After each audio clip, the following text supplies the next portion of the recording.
So, to prepare for season 2, we've been spending more of Red Bull's money.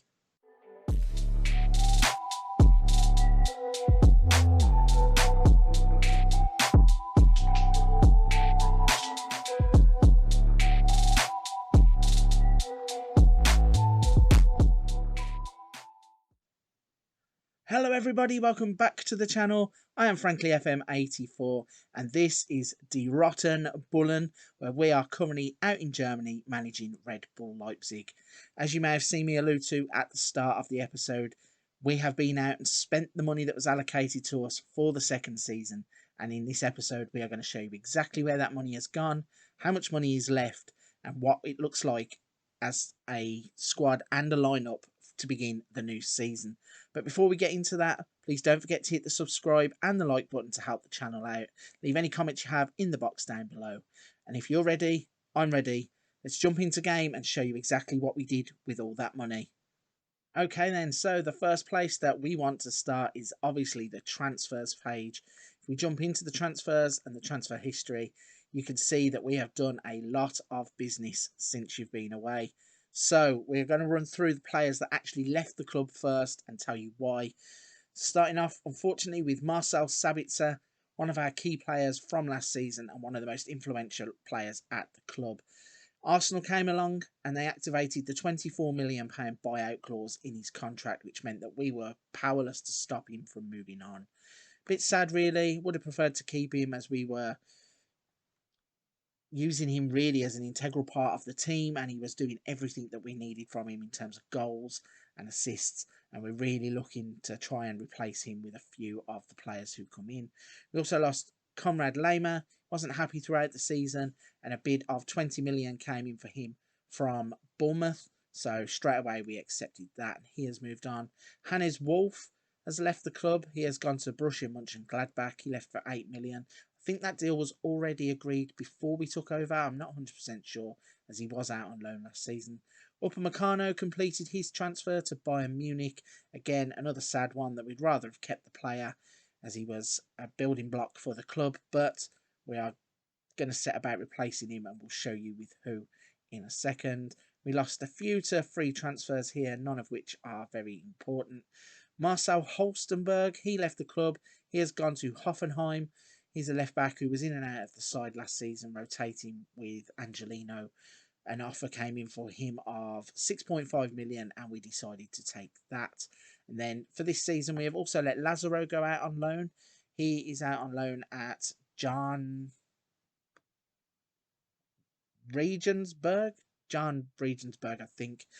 Decided that with the players that we've brought in, he might be limited for game time for this season, but I really want to see if he can still develop into the player that we know he can be. So I thought maybe drop him down a division, let him get some goals in the lower division, and hopefully he comes back to us a much better player. We've also loaned out last season's Austrian signing Thomas Sabitzer. He's out on loan.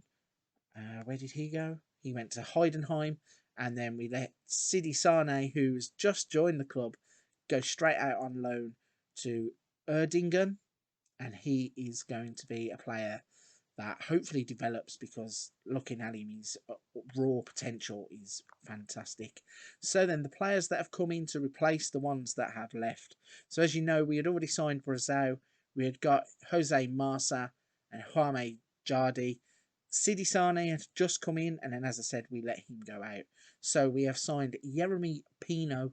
He can play either wide left or wide right. He's also an attacking midfielder and can be used as a striker, as a makeshift striker. Solid signing, and for the money that we paid, 12.75 million. Hopefully he's going to develop, as he's only 18 years old. 18 years old, so that was a bit of a no-brainer. Signed Teles Magno. He came via the scouting report, so highly rated by the scouts. Another one who can fit in all across the front and can also play wide left in terms of midfield. Can also fill in as a striker. We have got Jonathan Silva, who is a Brazilian defender, 21 years old. We have actually let him go out on loan, I think, at the moment. Let's have a look where he is. Oh no, he's down in the reserve team for the season. We have had the option of making Red Bull Leipzig 2, so we have took that up and we are using that now to train players. We've got Tagseth, who I touched upon in the last episode. We signed him as a bit of a bargain for 5 million. Once he develops, he will be a bargain. Jay Gore to come in, the goalkeeper, the Dutch goalkeeper that we showed you in the last episode. And then, as I said, we kind of went to the dark side and signed Matthias Arezo, thinking other clubs were circling, we may as well go and get him, bring him in. But we didn't stop there. We kind of went further to the deep dark side as we signed Caio Jorge, another wonder kid from Brazil, another one who should develop nicely into a world beater up front. So we have potentially Lazaro, Arezo and George up front. You see where this is going. And then at the back, to replace Upamecano, we decided to sign Armel Bella Kotchap. He is a 19-year-old German defender who wasn't too expensive. He was 15.5 million, which will turn out not to be too expensive once he develops fully as a player. He already could be a first teamer, but will probably be bought in gradually. He seems to be a fantastic player from what we've seen in pre-season already, so hopefully one to develop. We've got Pedro Lucas. He's a 19-year-old attacking midfielder centre.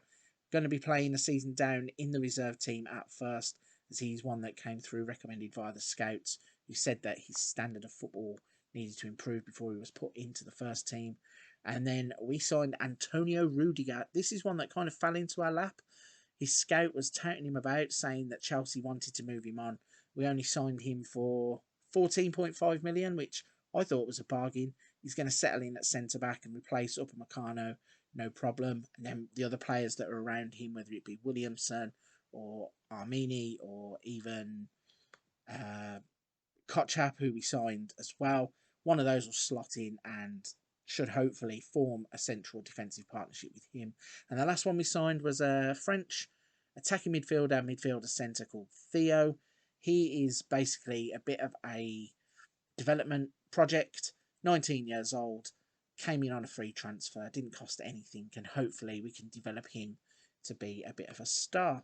When we look at the finances, this is where it gets a little bit ridiculous. We spent, let's see, how much, does it say how much we spent? So we spent a total of £94 million, and we bought into the club a total of 98 million. So we have a net spend of minus 4 million, which means that when we go to the finances, if we wanted to go and blow a load more money, we still have 60 million sat in the bank that we could just go and blow at the click of our fingers. I think we might actually, in fact, no need to even increase the wage budget with the players that have come in. We're only spending 1.2 million. We have a wage budget of 1.7 million. So don't know. We could go and spend that money, I think, maybe improve the squad, but on the whole, I don't know where we would buy from. We've had a look at the affiliate teams. There's nobody really in there. Claudinho is still one I've got my eye on from Bragantino, but other than that, Salzburg are asking for £100 million for Adeyemi, which was the only player I looked at Salzburg, so that's not really accessible. The other player that I really gutted that I missed out was Alexander Isak. Ended up going to Arsenal for 64 million. All season I had been trying to disrupt him, get him to hand a transfer request in. He didn't do it. And when it came to negotiating with Sociedad, they wanted 64 million up front. I wasn't prepared to pay it, so he went to Arsenal instead. That's kind of really how we ended up with Caio Jorge. If we go to the squad or team report first, you can see that our best 11, according to the assistant, is without hardly any of the players that we signed.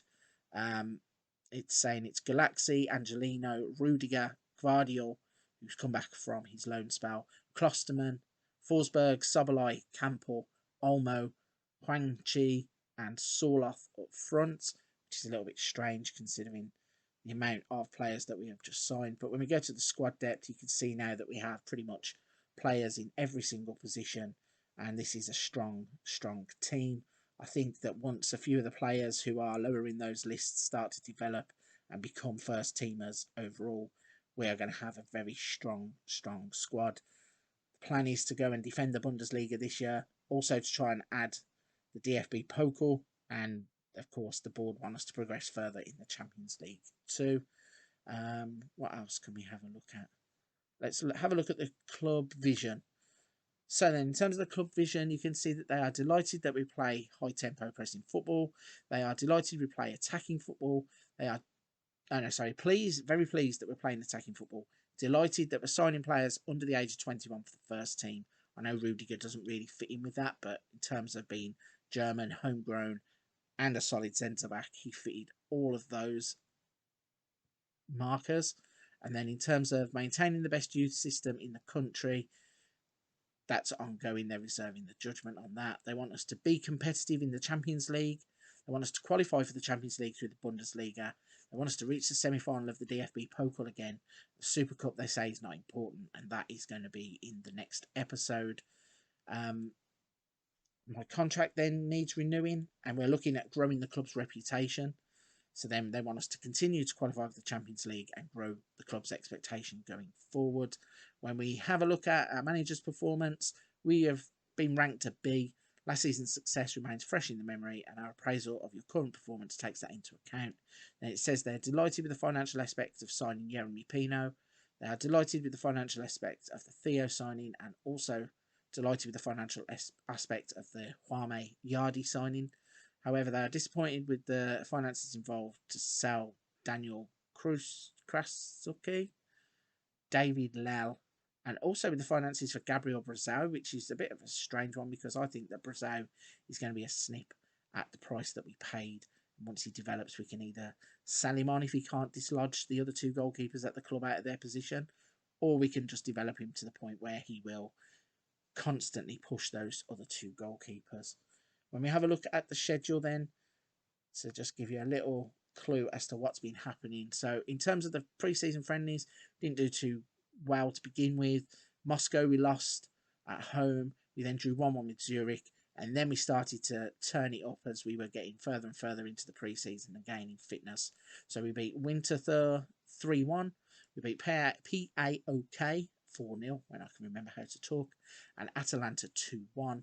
And that leaves us right on the eve of the brand new season and the Super Cup against Bayern Munich, who we are playing in our home ground of the Red Bull Arena.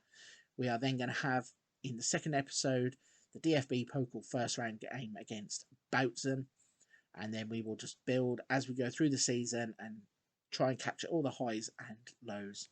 So if you've enjoyed that, please don't forget to hit the subscribe button so you stay up to date with everything going on in the Roten Bullen. Also, hit the like button to help the channel out. Leave any comments you have down in the section below. But for this one, that's a wrap. Thank you very much for watching. I'll see you next time.